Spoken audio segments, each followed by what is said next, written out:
Andy Raymond awaits. Just to remind him of the last time that we spoke to him, closing the show at Christmas. Let's finish then on a real positive note. Parramatta next season. I mean, I'm just saying. Yeah, no, please. Come on, don't be like that. That's Christmas. Don't be like that, mate. Come on. Parramatta. Big Bob is sitting here. He's desperate for you to say something positive and happy about the Eels next year. I really like their home and away jerseys. There's a bit of positivity. Happy New Year and welcome back, mate. What a start to 2024 on the platform. Oh, dear. That wasn't part of my New Year's resolution either. I was going to be nice to you this year. That's all changed. And I'm in trouble already at home. I'm sitting here watching the first test, and it's 10:30 in the morning. I've just cracked a beer, and the missus said, it's a bit early. What are you doing? Hang on a sec. And I said, it's drinks break. And also, it's 5 o'clock summer in the world, isn't it? Correct. I wanted to start with this West Indian team touring Australia. They're 37 for 2. They've already lost a couple of wickets, first test in Adelaide. And, I mean, after Pakistan and, look, the rest of the world, we're all hoping that they may take a test off you, but they kind of fizzed out in each one of those. I mean, we can remember a time, you and me, mate, as can anyone in our generation, when the Calypso Kings not only ruled cricket, they were the scariest bunch of mofos to hold a cricket ball, weren't they? Yeah, they were, mate. And I often go back to a story. My first memories of cricket, really, and I'm a cricket tragic. I love it, and especially the test matches. But I go back to the early 80s, and the first test was always played at the Wacker, which was like a concrete strip. And you'd have Garner, Holding, Roberts, etc., steaming in. And the West Indies used to have 5 or 6 slips and 2 gullies for the first session.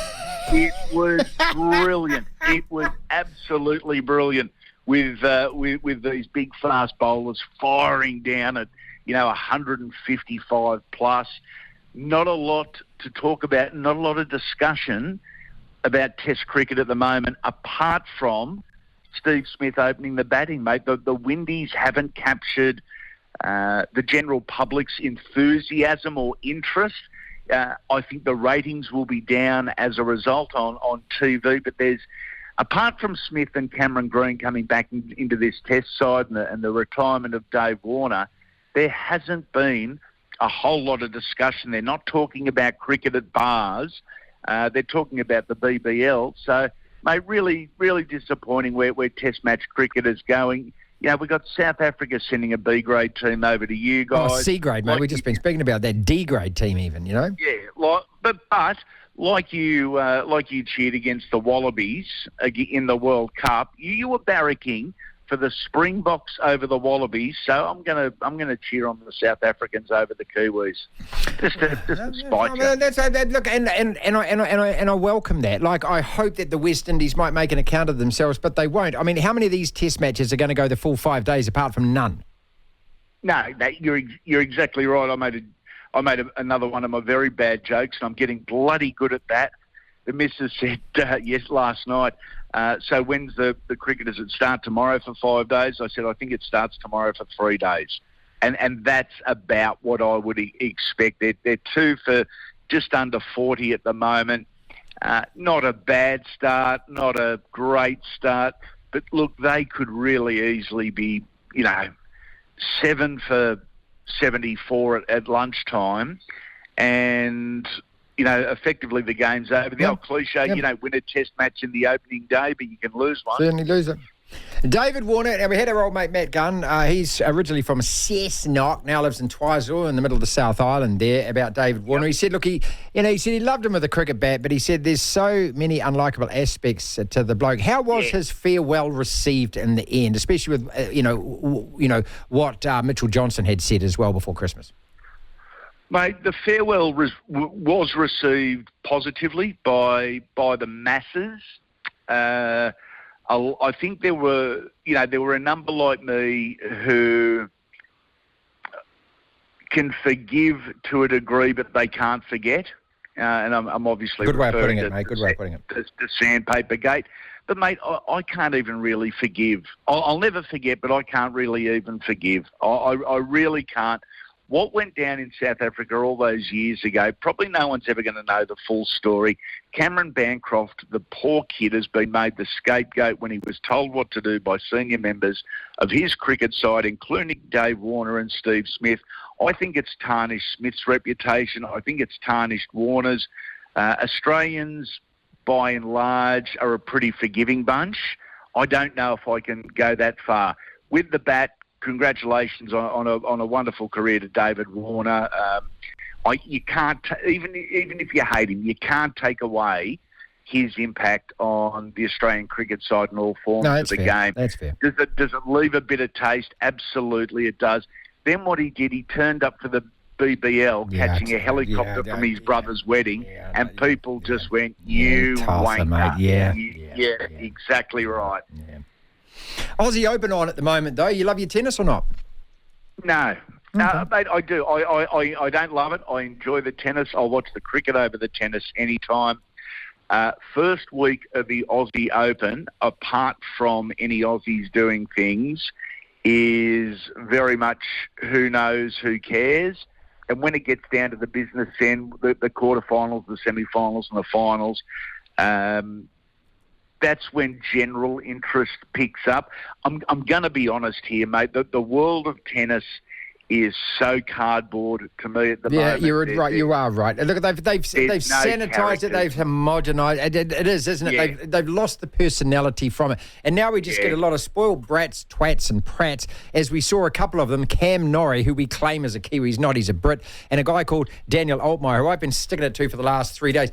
Both of these guys were here in Auckland last week. Both of them pulled out with injuries during the tournament. Altmaier played 4 hours and 2 minutes in his first round match, and Norrie won his first round match yesterday. So I guess, the old magic water worked a trick with you boys, did you? Or are you taking it? You know, are you taking it? In the shadows and led by Serena and Venus Williams.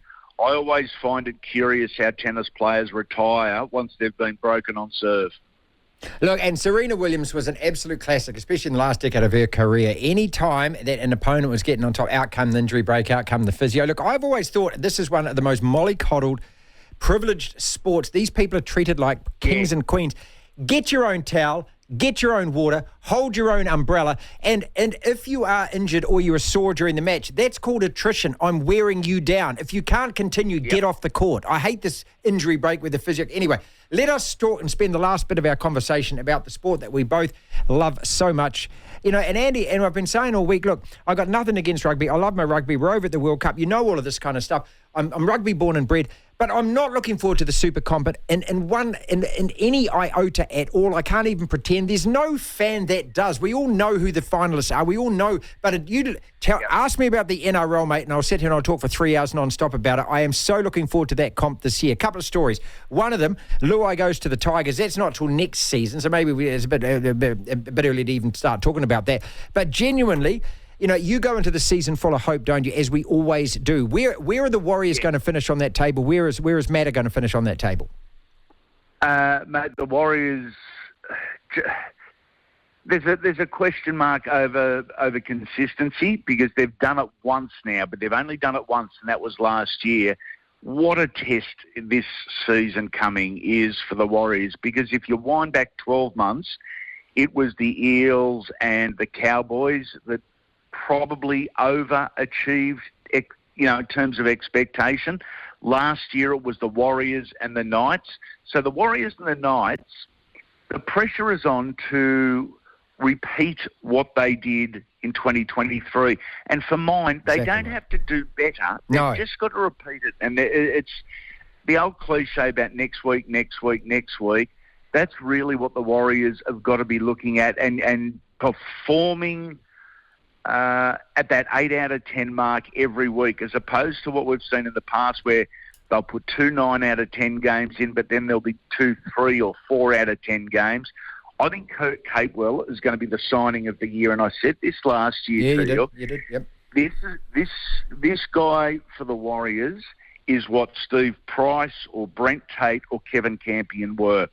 He is the ultimate professional. He ticks every single box off the field. And when I'm saying off the field, I'm talking about training, I'm talking about nutrition, I'm talking about sleep.